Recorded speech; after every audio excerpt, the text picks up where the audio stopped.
Happy Tuesday. This is Dill from Insight Matters, and it's my pleasure to be speaking to you today as part of a series of talks given by Insight Matters as part of the Dublin Pride official schedule and festival of 2021.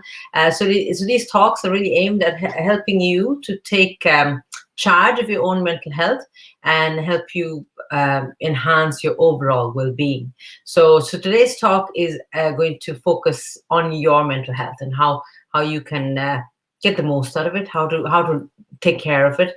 There's going to be lots of tips, lots of insights into the inner workings of our mental health, and which is one thing that is so important, especially in the last 16 months, because looking after your mental health is important at any given time of your life, but it's been specifically extremely important in the last 16 months because let's face it, life has literally turned upside down for us.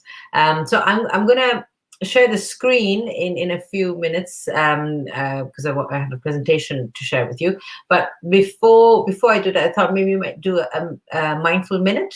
I have my meditation bells handy, so if you're joining us, maybe you might take a moment to sit back in your chair, and I invite you, if you feel comfortable, to close your eyes and take a deep breath from your nose and breathe out through your mouth. So bring your awareness inward and maybe shift your focus to the points of your body that are in contact with the chair, maybe the back of your legs, your lower back. Just take a moment to just focus on those points of your body that are being supported by the chair at the moment. Then shift your focus to your feet. Just how do they feel at the moment as they are resting on the ground or on the floor? What are the sensations in your feet and toes as you bring your focus to your feet? Now, if you can bring your focus back to your breath, just observe your breath. Don't try and change it. Just see how you're breathing at the moment. Are you breathing deeply, or is your breath shallow? Just notice it. There's no need to change it. And if you've wandered off, if you've gone off thinking about something else, just without judgment, try and bring your focus back to your breath. Bring your focus inward.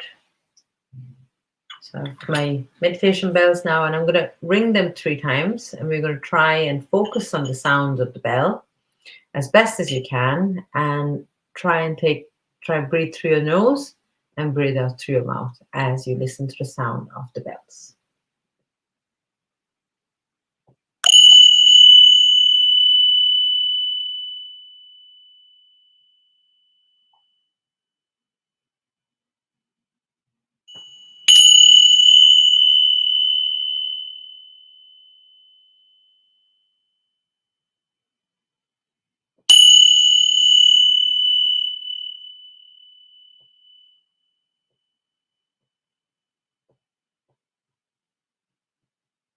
Now, take in a breath through your nose and breathe out through your mouth. Breathe in light and breathe out any worries. Another breath. Breathe in peace. Breathe out any agitation. And finally, breathe in love. And breathe out any negativity.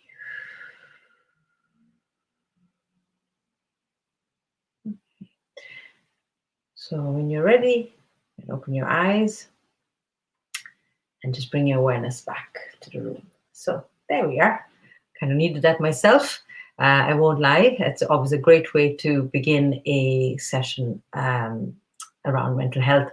And that is by bringing your awareness into the moment, because one of the greatest lessons I learned recently is, if you can try and live in your present, that is a real gift, because if you live in the present, you're actually going to be in a much happier place. Because if you're living in the future, you find yourself constantly worrying about what's happening tomorrow, next week, next year. You find yourself getting anxious because you're living in a time where you don't have any control. You can't really do anything about what's happening down the road. But if you're here, you have a greater sense of ease and a greater sense of I suppose just ability to do something, and kind of be in the moment. So that's that. So I'm going to share my screen now, and I have to say I'm being assisted by the lovely Christelle of Dublin Pride, who is my wing woman for all my talks. So now let me just bring in my slideshow. There we go. And so there we are. I hope you can see that, and you can also see me. Christelle, let me know if that all looks good. Okay. So that's a presentation. We've done our mindful minute already. So a little bit about myself. So first question people ask is where am I from? I was born and brought up in Italy to Sri Lankan parents. I lived in the Middle East, where I worked as a flight attendant, and I've been living in Ireland for the last 21 years now. And my work very much started first in hospitality and went into human resources. I was a journalist for over a decade, working for News Talk. And then more recently, in the last 10 years, I set up Insight Matters, which I'll tell you about in a minute. There's a center. We're based at 106 Capel Street. We have 15 rooms. We're in this beautiful Georgian building that was Ireland's first library. Is known as it actually was Capel Street Library, where now it's a therapy center. We have 15 rooms, and we have 85 practitioners who work with us. We call ourselves a tribe, and together as a tribe, we have the privilege of supporting the mental health of over 600 clients, both nationally and internationally. It has been something on, I suppose, something on my bucket list to be able to provide support to the LGBTQ community, not just in Ireland, but also in across the world, especially in countries where homosexuality is yet to be decriminalized, such as my very own country, Sri Lanka, where in 2021, unfortunately, we still have not decriminalized homosexuality. So you can imagine when a LGBTQI plus person goes to a psychotherapist there, unfortunately, they don't get the support that they need. So we're happy to be able to provide that. And then that's my beautiful family. There's Anne-Marie, there's Phoenix, who is 6, and there's Xavier, who is turning 4 in August. And the reason why I show this picture, apart from the fact that I'm very, very proud of my family, is just to show, I suppose, how far I've come. Because when I came out to my very, very religious family back in Sri Lanka when I was 16 years old, unfortunately, they threw me out, and I found myself homeless in Sri Lanka, and I was actually fired from my first job as well when I was working in Sri Lankan radio, because I wanted to be open about my sexuality. So like many LGBTQI plus people, I was forced to immigrate. But thankfully, I came to Ireland, and within the first 24 hours of my feet touching Irish soil, I found myself marching down or dancing down O'Connell Street in broad daylight, singing "It's Raining Men," because my arrival, quite by fluke, coincided with Dublin Gay Pride. So from the very moment I came to this country, I felt a real sense of home and a real sense of belonging. And I think when I was 16, and I felt I really did feel I was the only gay in the village, because there's really no one around me who identified as being a lesbian. Even though there were many women who did have same-sex relationships, but they didn't identify necessarily as being a lesbian, and that I found really difficult, because I know I felt very much comfortable with calling myself a lesbian. But I would have loved to have seen a picture like this growing up in Sri Lanka, that someone like me could, if I wanted to, have children of my own, and create a family of my own. And just on that, in 2006, now I've been living in Ireland for about 6 years. At that stage, I started experiencing my mental health issues, because all that trauma that I kind of left behind. I thought if I got as far as possible, I got as far as my legs could get me, that I could escape the trauma. But unfortunately, trauma follows you wherever you go. So as a result, in 2006, after living in Ireland for 6 years, I had a very good job. I bought a house. I was in a committed relationship.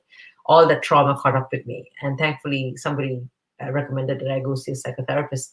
And that was very much the beginning of, I suppose, my life from a point of view of really embracing my true self. And of course, couldn't do that without healing the wounds that I was carrying. And for the longest time, because of my religious upbringing, my parents are Jehovah's Witnesses. For the longest time, I thought, I campaigned for marriage equality. I was like, in my mind, it's like absolutely 2 women should be able to get married, and 2 men should be able to get married. But there was always something in the back of my head that said gay people shouldn't have children, and that was because of the religious indoctrination that I suffered growing up. And thankfully, because of therapy, I was able to rid myself of that horrendous thought, and I was able to create my own family. So I always think about the gift of therapy that I gave myself, and I feel very privileged that I was able to kind of create a psychotherapy practice with my wife, Anne-Marie, and create a LGBTQI plus affirming service for our community. So that's me in a nutshell. But now as we go into the presentation, the race of life is a marathon and not a sprint. And the reason this quote resonates with me, especially in the last 16 months, let's face it, it's been a very tough time for all of us. And at the start, I remember thinking to myself, this is not a race, this is a marathon, and we need to do what we can to look after ourselves and mind ourselves on a daily basis so we can get through this and be somewhat in a fit state when some form of normality returns. And but unfortunately, a lot of people kind of took the stance of, I'm going to power through and I'll sort myself out after I get through this. But the reality is, look at us 16 months later, we're still not fully out of this, So it's really, really imperative that you look after your mental health on a daily basis, because life, as we know, life will throw curveballs at us. And this is what the last 16 months have shown us, that, no matter how hard you work at controlling your life and creating this idea of what your life should look like in your head, something that is completely out of your control, something that you have absolutely not foreseen in a million years, that maybe you saw in a movie, in some kind of Hollywood blockbuster, suddenly becomes our life. Something that started off in China has now, impacted us here in Ireland. So if the last 16 months have shown us, is that we really have no idea what's around the corner in this so-called, journey that we're on, life, adventure, whatever you want to call it. We really have no idea, have no idea what's around the corner. So what we can do is stay in the moment, stay in the present, and do what we can to make sure that we are looking after ourselves, that we are in a good state, that if something was to happen, we would have the ability to cope with it. And that's really what your mental health is. It's really looking after your mental health from a maintenance point of view, as opposed to looking at it when things start unraveling. I mean, of course, you have to look at your mental health when that's happening. But what the talk today is really about, you taking charge of your mental health and your overall well-being prior to all of that happening. Because if you do that, you're going to be in a really good place to be able to manage and cope better. So one of the first things that you can do to begin this process of looking after your mental health is becoming more self-aware. Okay, and this is really kind of a personal development type work that you can do on yourself, and you don't have to engage any kind of service to start doing this. You can start doing this right now, so it's really taking a bird's eye view of your life Because most of us, I think what happens is like, we leave home, we go, we go to college, we leave home, we get the job, we get into a relationship, and we kind of tend to fall from one thing to another, and we might not actually question it. Is what's happening at the moment really what I want to do, or am I just going along with it because maybe everybody around me is going along with it? So the Wheel of Life is a great exercise to get you thinking and becoming more aware, and become more aware of your life in general. And it's a 360 view of your life. So this is a very simple exercise that you can do to bring about a greater sense of self-awareness, which then ultimately will enhance your overall well-being and mental health. So you can just draw a circle, right? Draw a circle, and you just divide it into a number of pies. I always think of Trivial Pursuit when I think of this exercise, and each pie represents a different part of your life. So career and would be one of them. Your contribution to society, fun and excitement, family and friends, finances, intimate relationships, physical health and body, spiritual health. So these are just various aspects of a person's life. So you kind of number it from 0, which is at the center of the circle, to 10, which is at the outer side of the circle. And basically you have to kind of mark yourself. How satisfied are you in each of these aspects of your life? And if you do this exercise, you get to see just as I said, you get a bird's eye view or 360 view of your life, and see where you're happy and where you're not so happy in, and you need to kind of put your focus on. So the aim of this exercise is really to kind of, because you can do this exercise over and over. You do it today, and then you maybe brainstorm some ideas and how to kind of make that circle that you have drawn, because once you mark yourself from 0 to 10, you're supposed to join the dots, and then ideally you're supposed to have a circle within a circle. But usually most of us, when we do this exercise for the first time, it tends to be quite wobbly. So you might be happy in some areas in your life, and some areas maybe not so much. So then you kind of look at those areas that maybe you're not so happy with, and what can you do to improve that. And if you keep doing this periodically, every 6 months, every year, you can actively change just your levels of contentment and satisfaction in all areas of life. Because if you're kind of equally or somewhat equally content in all parts of your life, then you're in a great place to be. But if you're, for example, someone who actually, Naomi Osaka comes to mind when I think about this exercise, who she just recently pulled out of the French Open because of her own mental health.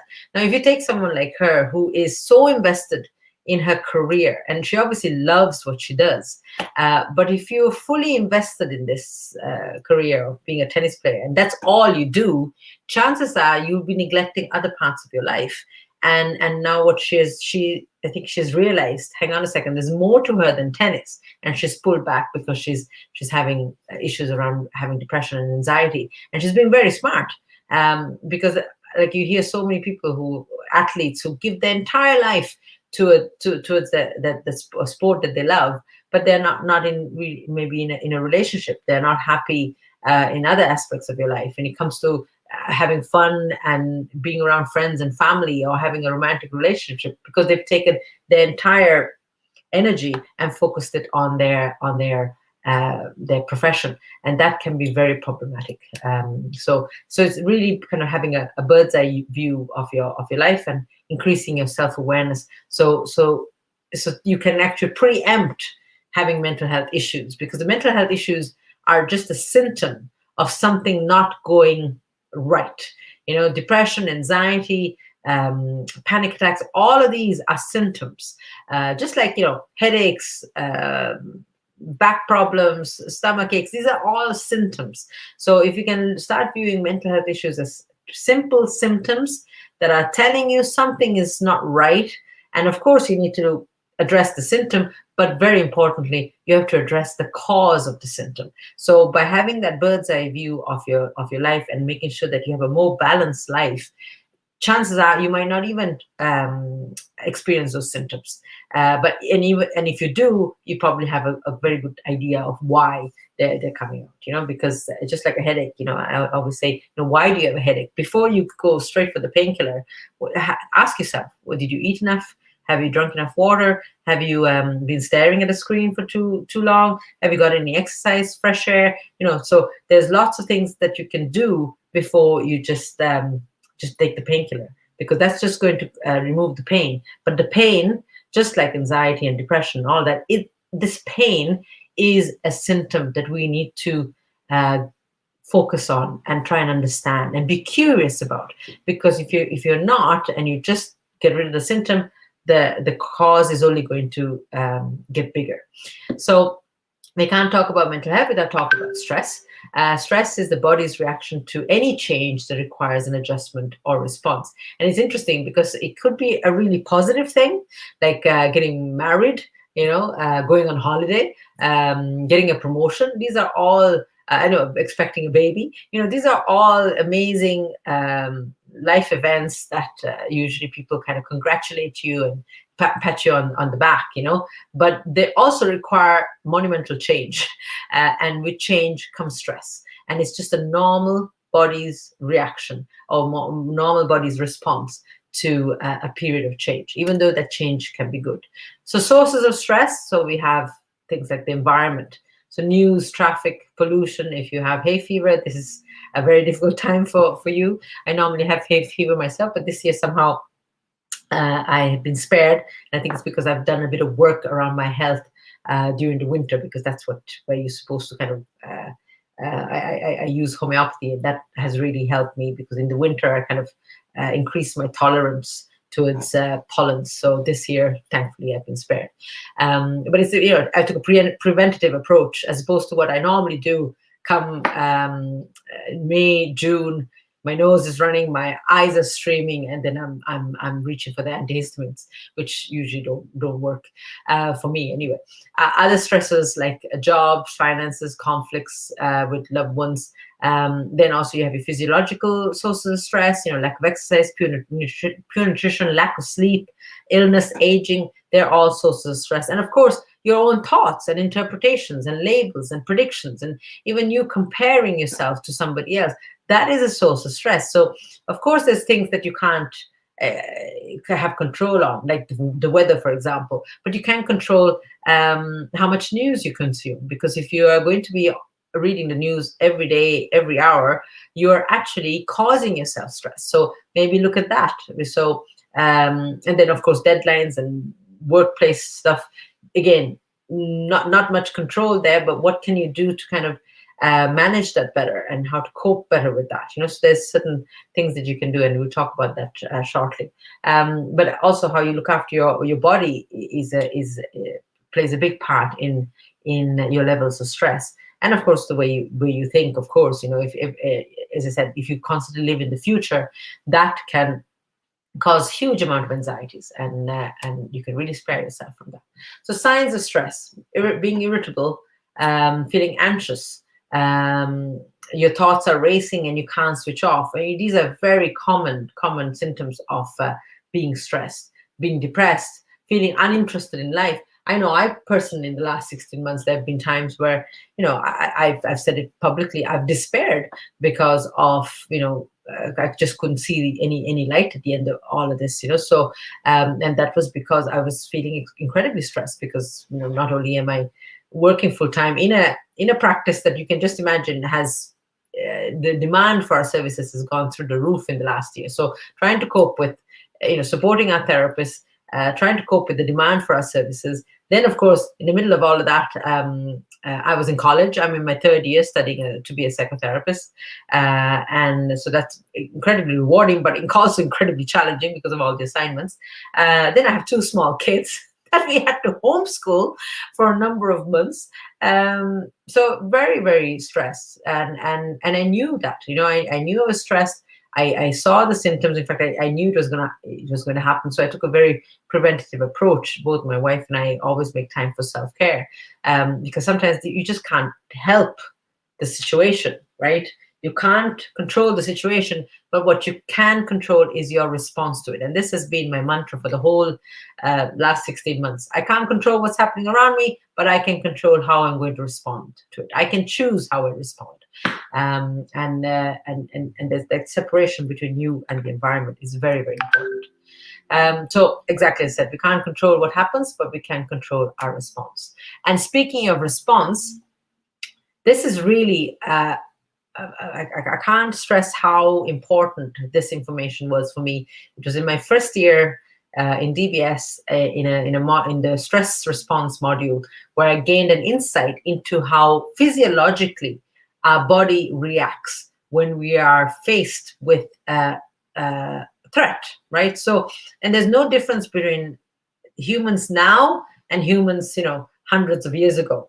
We react exactly the same way. So we have two. So obviously we have the amygdala in our brain that is constantly monitoring our environment to see whether we are safe or not.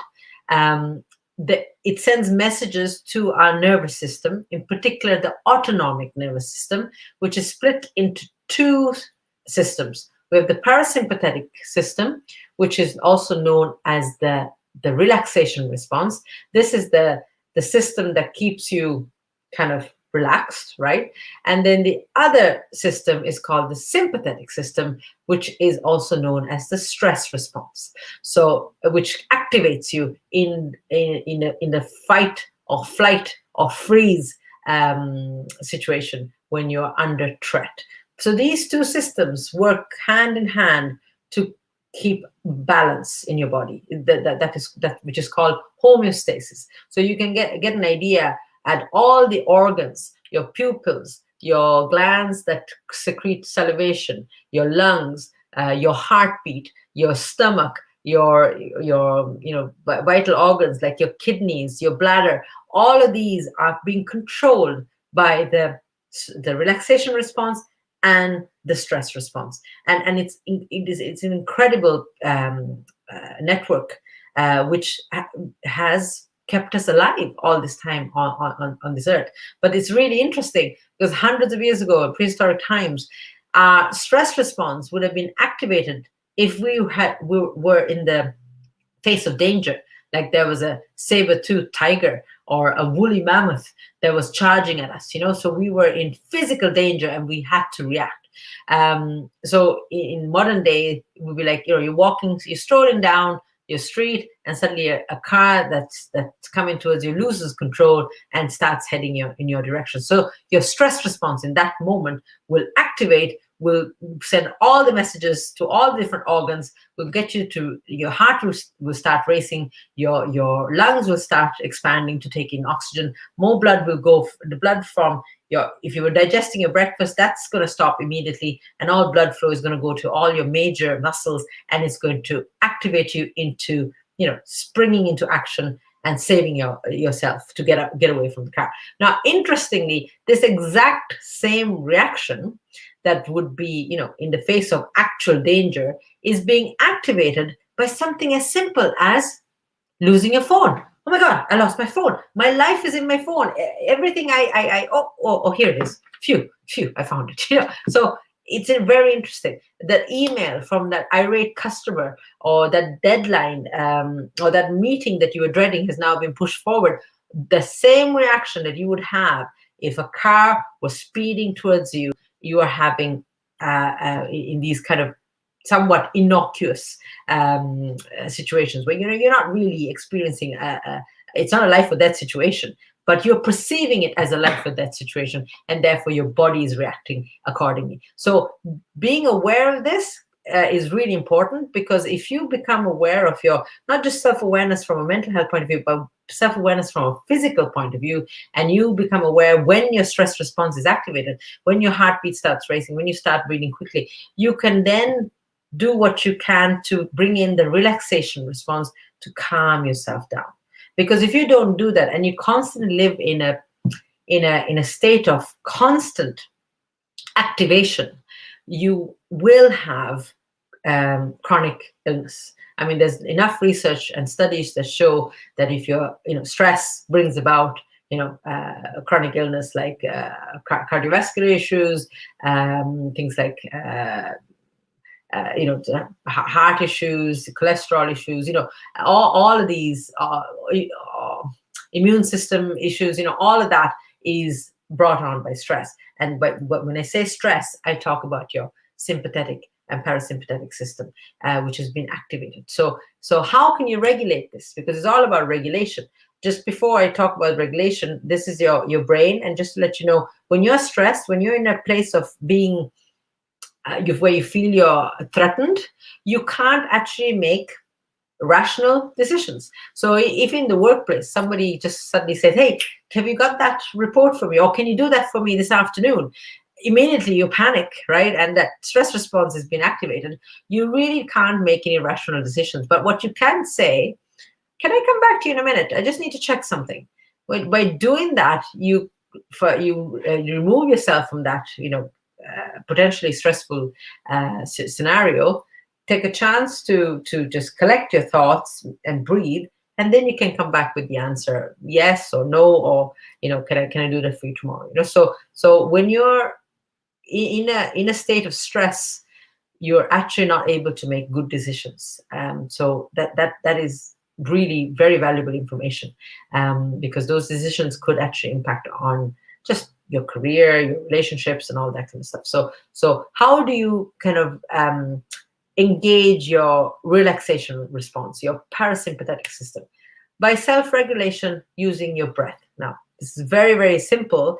Your breath is with you at all times. It's one of those unconscious processes that you don't have to actually think about. Isn't it great? That no matter what happens in your life, your body is going to breathe for you. Now, I'm giving this presentation, and I'm breathing and speaking at the same time. I don't have to tell myself to breathe in and breathe out. So that in itself is a huge comfort, that your body has all these mechanisms that's keeping you alive and keeping you in a state of well-being. But there's things that you can do to enhance those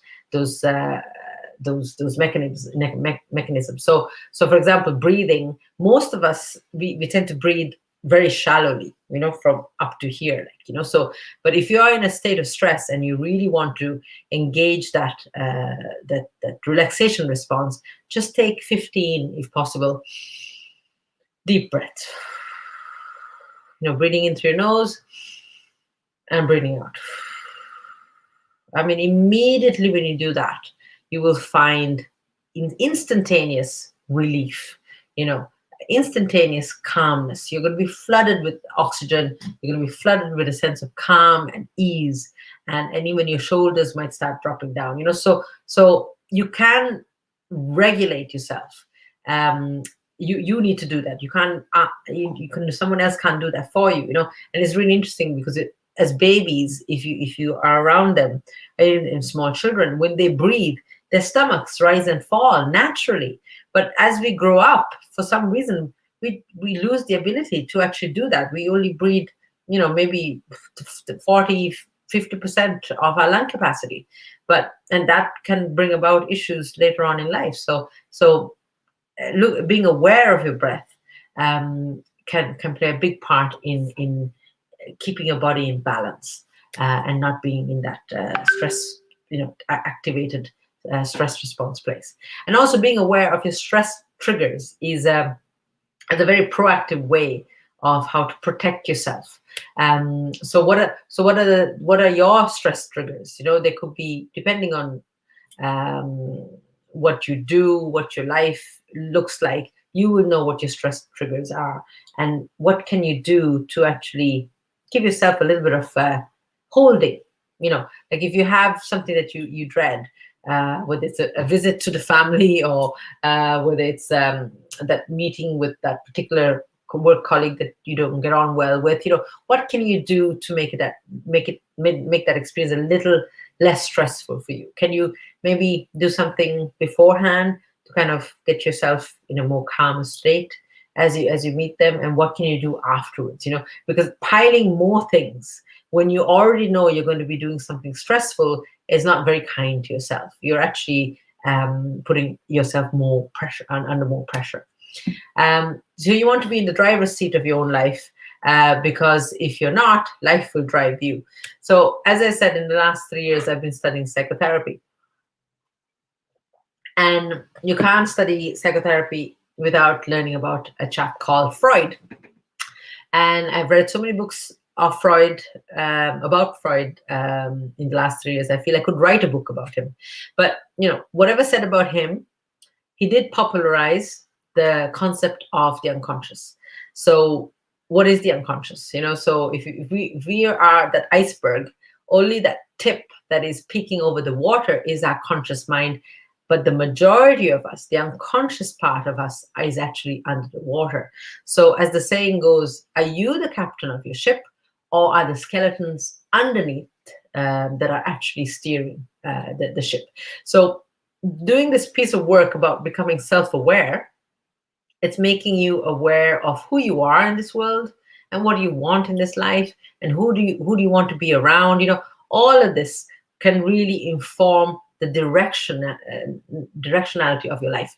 But like many of us, because we think, oh yeah, we're fully in control, we know exactly what we're doing, we're consciously making all these decisions, but the reality is a lot of it is unconscious. So a perfect example, before I met Emery, I'd be at I was single, I'd be at a party, and there is this person that I feel I'm attracted to. And even though my mind is saying to me, this person is going to be trouble, they're going to break your heart, they're going to do a tap dance on your heart, but yet unconsciously I find myself gravitating to that person, and then I get into a relationship with them, and sure enough I end up having my heart broken. But that's a perfect example of, like, your brain might say, oh, this is not a good idea, and yet you find yourself doing that, and that's your unconscious. It's incredibly strong, it's incredibly powerful, and it does a lot of times completely override your conscious mind, because look how big your unconscious mind is compared to your conscious mind. So the more, I suppose, you look inwards and you become aware of your unconscious, then you can actually be more aware of the decisions that you're making, and the direction that you're taking in life, as opposed to it being a little bit of a mystery, which can be problematic. So thinking about yourself, staying on that topic of going into that inward journey, don't be a victim of negative self-talk. Remember, you are listening. I find it so interesting. I used to do this to myself all the time, say all these negative things about myself, and as I'm saying these things, I'm also listening to the things that I'm saying about myself. And then the more I say them, the more I hear them, the more I internalize these negative messages. So most of us would never say that half the things that we tell ourselves about somebody else. We tend to be kinder to other people than we are about ourselves. We say the most horrific things to ourselves. We're very unkind, very little compassion. Things like, I should have done a better job. I should have this. I should have, try and get rid of the word should, and try and speak to yourself like you'd speak to a friend. Because chances are there are things that you say to yourself that you would never, utter to another human being. So remember what you say to yourself, because you're always listening. So it really starts with your own self-talk. Try and make it a positive self-talk instead of negative self-talk. Setting healthy boundaries, a huge part of having good mental health. And I find myself talking about boundaries a lot, because I don't think there is enough awareness of what healthy boundaries are. And the way I explain it is, imagine you're a house, a cottage in the country, a Miami type mansion, pick whatever house. So you're this house, and then there's this garden in front of you, and then there's a fence at the end of that garden. That's the point where you end and where the world begins. So being aware of that boundary. Now emotional boundaries are not as rigid as a fence, and they tend to move and shift, depending on who and what is happening, who is outside this fence and what's happening at the moment. So the boundary can shift, and that's absolutely fine to have a flexible boundary. But be aware that if someone was to jump over that fence and do a little tap dance on your front lawn, you need to be able to say, excuse me, you've overstepped my boundary. So you need to please go back over the fence. And if you like, it's one thing about you inviting people in to your front garden, that's perfectly fine. But it's when people feel that they can take advantage and jump over the fence without even asking. And those healthy boundaries can be huge in relation to how you relate with the world, whether it's in your personal relationships, whether it's with your loved ones, whether it's your family, whether it's your work colleagues. Things are going to happen, and people are going to ask you to do things, and sometimes they might chance their arm, but it's up to you, to make sure that you remind people, look, hey guys, love you, you're my work colleague, you're my friend, yeah, I have a lot of respect for you, yeah, but this is my fence, okay? So just be mindful of it. And so if sometimes they forget and they jump over, just very kindly tell people to remind them of your emotional boundaries. So it's really important. And one way of asserting those boundaries is by using this tiny little word in vocabulary that many of us absolutely struggle to use. And I'm talking about myself. If a friend of mine or a work colleague would ask me to do something, I want people to, like every human being, I want people to like me. Of course, I want people to think that I'm a fun person to have around, and but saying no isn't sometimes not perceived to be fun, so I fall into the trap, like many people, to say yes when really I wanted to say no. I've said yes when I knew this person was chancing their arm and they were asking me to do something that they should be doing themselves. It's their responsibility to do it, but they have just managed to give me something or throw something onto my plate that really should have been done by them. So no is a great way of asserting that boundary. And remember, like, as I said, you want people to like you. Of course, that's perfectly normal part of being a human. But ultimately, it is up to you to say to people, look, it shouldn't really stop you from liking me just because I'm asserting my boundary. Then really it's that person's problem, because they're now, there's a bit of emotional kind of blackmail there.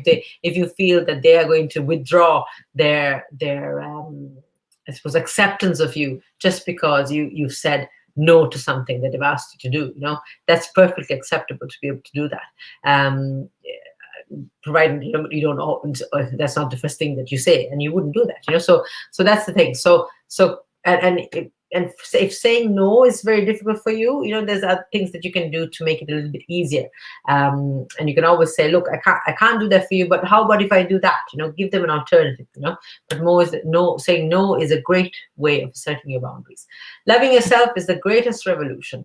So of course, those are the images of the marriage equality and when that was passed on the 23rd of May of 2015, which my son Phoenix was just 5 days old. So it's a very memorable day for our family. But if you do love yourself and take time to nourish yourself and prioritize your self-care, that can have an incredible impact on not just yourself personally, but it can have an impact on the people around you.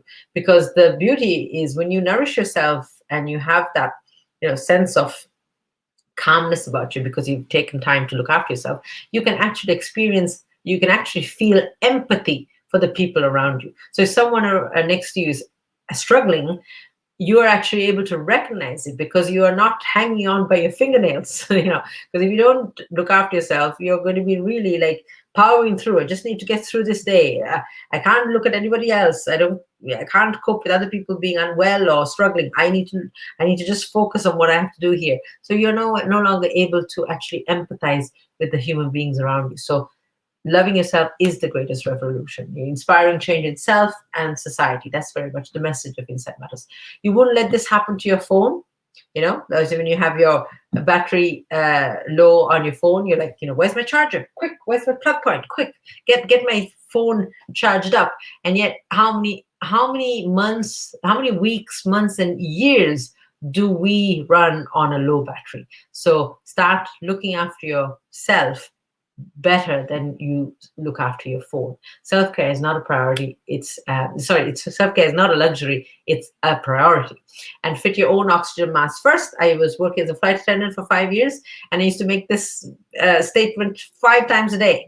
In case of cabin pressure, please fit your own oxygen mask before you put it on anybody else. And I used to always wonder, if you're a parent, surely you're going to put it on your child first, But then, okay, so you put it on your child, and then you pass out. And then you're completely useless to your child or loved one or any other fellow passenger, So put the oxygen mask first to yourself, and then you can take care of everybody else. Also, because I find a lot of people who are very much, there's a lot of people depending on you. So if you crumble, then like a house of cards, everybody that depends on you also will crumble. So really, it's fit the oxygen mask first on yourself, not just for your own sake, but also for the sake of the people who depend on you. So make time for self-care. So very quickly, there's a few things that you can do. Obviously, mindfulness, progressive muscular relaxation, which is a form of meditation, which is focus-based, that involves you tensing muscles, that enables you to kind of tense the muscle and then release. And when you do that, you kind of release the tension at the same time. This is especially good for people who find this kind of sitting still very difficult. It's a difficult thing to do. It takes years of practice to be able to be still. You can't just be still like that, So try PMR, progressive relaxation response. Really great way of, releasing that tension that we all carry in our bodies. Mindfulness, always a brilliant resource. But if you have experienced trauma, please think very seriously about mindfulness, because mindfulness can actually be quite triggering if you have trauma. It can, there's a reason why your brain is busy, because it's stopping you from actually looking at stuff that maybe you have been carrying for a while. So be mindful about not using mindfulness if you have experienced trauma. Think about looking at that trauma with the help of a professional. As I said, in Inside Matters, we have 85 therapists that can help you. And if we can't help you, we will happily recommend and signpost you to another service that can. So I always end on these two slides. I was always looking outside myself for strength and confidence, but it comes from within. It is there all the time. And that was Anna Freud. And then back to that inspiring change in self and society. As we let our light shine, we unconsciously give other people permission to do the same. As we're liberated from our own fear, our presence actually liberates others. Start with looking after your own mental health and overall well-being. Sometimes we spend so much time and energy thinking, God, if only my loved one went into therapy, or if only my parent took better care of themselves, start with you. Because if you can look after yourself, put that oxygen mask first on yourself, that in itself will give you relief. Obviously, you start feeling better, but the people around you will notice. Oh wow, she's putting her money where her mouth is. She's putting this whole thing about self-care. She's actually doing it herself or himself. Or themselves. And if you're doing it yourself for your own sake, chances are people around you will notice and maybe might follow in your footsteps. And that's me done. So if there's any questions, this is our website, insidematters.ie. You can get in touch with us. I'm just going to stop the screen share now. Stop screen share. There we are. Okay, there we go. So if you have any questions at all, very happy to answer them around mental health. Just waiting for maybe some questions to come in. One question that usually comes up at this workshop is, what happens in therapy? How can therapy, like we've talked about lots of things that you can do proactively for your own mental health. What can actually therapy do? Is it something that could be of benefit? Thankfully, I've seen, especially in the last we've been open for the last 10 years. I can see that there is Stigma around mental health is really lifting. More and more people are actually attending therapy and counseling, and they're doing so quicker, as opposed to waiting when things are really in a bad way. Because I noticed this actually 10 years ago when we first set up, people ringing us looking for therapy would be in bits. They'd be in tatters. They've literally they're literally on their knees, and that's why they're asking for support. But now, 10 years later, I can see people calling us, and they are actually in a much better place. Like they're maybe a year or 2 years ahead of being on their knees, so to speak, and they're actually being more proactive. It's like, oh, I feel I've got some kind of negative patterns around the way I relate with people, or I really want to explore my relationship with alcohol, or I really want to take some time to, a lot of people who have come out and have very much in the scene, but really didn't get a chance to kind of really explore and make space to kind of get to know that part of their life, because we all have internalized homophobia or biphobia or interphobia or transphobia. We all have this, so that kind of stuff, like I shared with you at the start, for the longest time I thought gay people shouldn't have children. That's internalized homophobia. And if I hadn't gone to, like, sure, I was out and I had gay friends and I was very open about my sexuality, and yet there was this little piece in my brain that was still holding me back, so it was only after I looked at my internalized homophobia that then I felt, okay, I'd like to be a mom.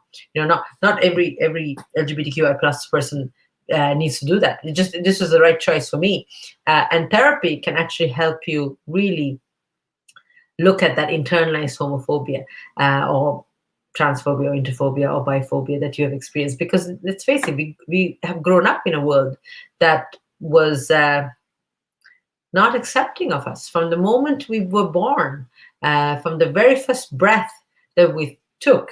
It was very much a heteronormative air that we were breathing. So there's a lot to unpack, and therapy is a great place to do that, because it just gives you that space on a weekly basis to look at yourself, to explore all parts of yourself, and then explore your relationship with the other, because we learn through our relationship with the other, so usually the other is a parent or a guardian, and then the other can be a friend or a romantic partner. So we're constantly learning in relationship with the other, and often those relationships are conditional. Those relationships can be not the healthiest, but with therapy, and this is how therapy can help. And I think it's really exciting, because your relationship with your therapist often can be your most intimate relationship that you will have in your life. There's things that people will tell their therapist that they will not tell anybody else in the world, including their loved ones, their partners, their parents. So it's a safe space where you can say, you can be exactly as you are. When you walk into a therapeutic space, like our center, for example, you don't have to feel that you have to have your spars up. Like many members of our community, we are constantly live in a place where we feel we kind of have to keep our antennas up. Are we safe? Are we going to get some comment, or is someone going to say something that's going to hurt me? Do I need to really protect myself at all times? And that's a very tough place to be. Remember what I said about your nervous system and your stress response. That's why I think it's even more important for our community to really do this piece of work on ourselves. But when you walk into an LGBTQI plus affirming mental health support service like ourselves, you actually are able to, for the maybe just maybe, like, this is my experience, might not necessarily be the experience of others, but I know there's others who have experiences that when we walk into an LGBTQI plus affirming service, a therapeutic room and you meet the therapist, for the first time, I know I felt safe. That's the first time I felt safe in my life. I accessed therapy um, when I was when I was about 28 first. And then over the years, I've had a number of therapists. And that was the only time I felt safe. Imagine that, So when you feel safe, you are in a space where you can actually start looking at yourself, exploring your identity, your sexual identity, your gender identity. You start exploring, who you really want to, who you are in this world, who you want to be in this world, and also you feel safe enough to open those wounds that we've been carrying, and sometimes when you have to kind of open wounds to heal, because there's I don't get too gross and start talking about wounds and stuff, but when you hurt yourself and there's an infection in a wound, sometimes you have to open that wound to let out that infection. So like that, when it comes to mental health and talking to a therapist, you might be carrying a wound that's not healing because there is something that needs to be, that hasn't been processed yet. So just to make that analogy, and I suppose as a mom, it's such a normal part of my life with two young kids below the age of 6, the cuts and bruises, all that kind of stuff, so sometimes it's going to hurt. Like I always tell Phoenix, when he hurts himself, he maybe scratches his knee or something, and there'll be a bit of blood, and then I have to kind of dress disinfect it, and then clean it, and then put plaster on it. And he's always like, oh, is that going to be an ouchie? It's like, yeah, it's better to have an ouchie now than for it to be a bigger ouchie later if your wound gets infected. So that's what I'm saying. So with therapy, again, the process of therapy is not comfortable. It's not meant to be comfortable. Yes, you're going to feel safe, and if there's a right fit between you and the therapist, you're going to feel that you can trust them, because that's a really big part about therapy. Don't just go to the first therapist that you see on a website. Make sure that you interview them. Use your first session as an interview where you check in to see, is this the right therapist for me? Is there a good connection? Do I feel I can trust them? If the answer to those questions is yes, then you're away. You're in safe hands.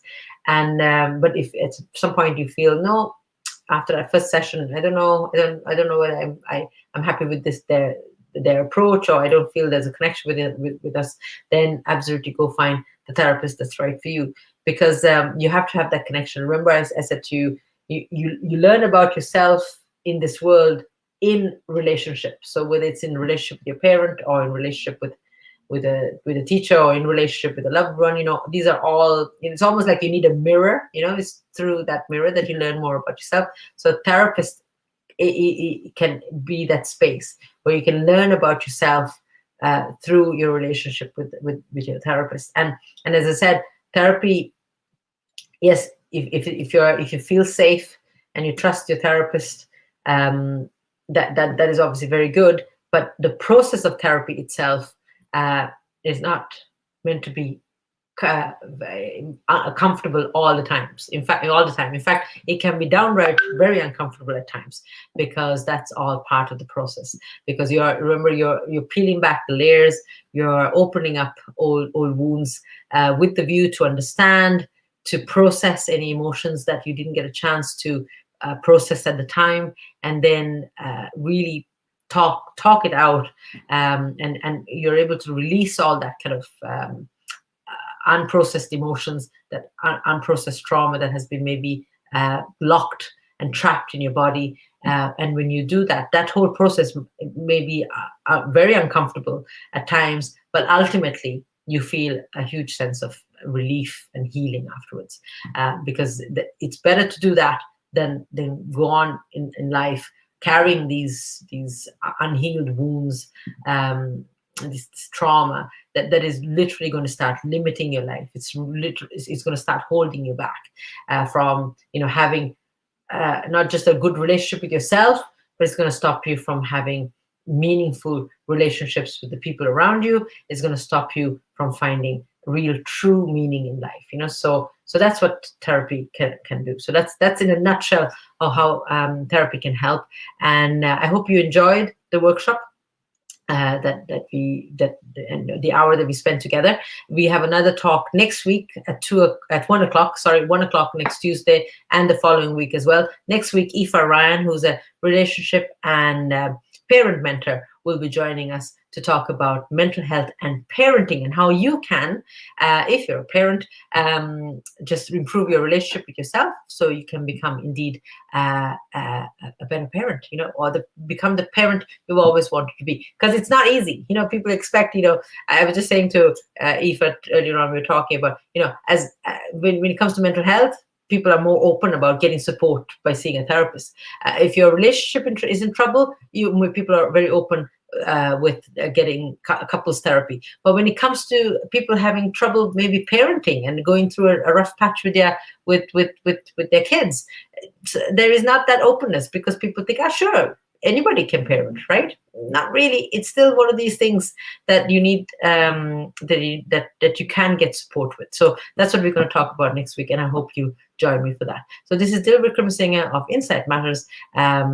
Thanking you for joining me, and now back to Dublin Pride and their wonderful schedule for 2021. Thank you very much.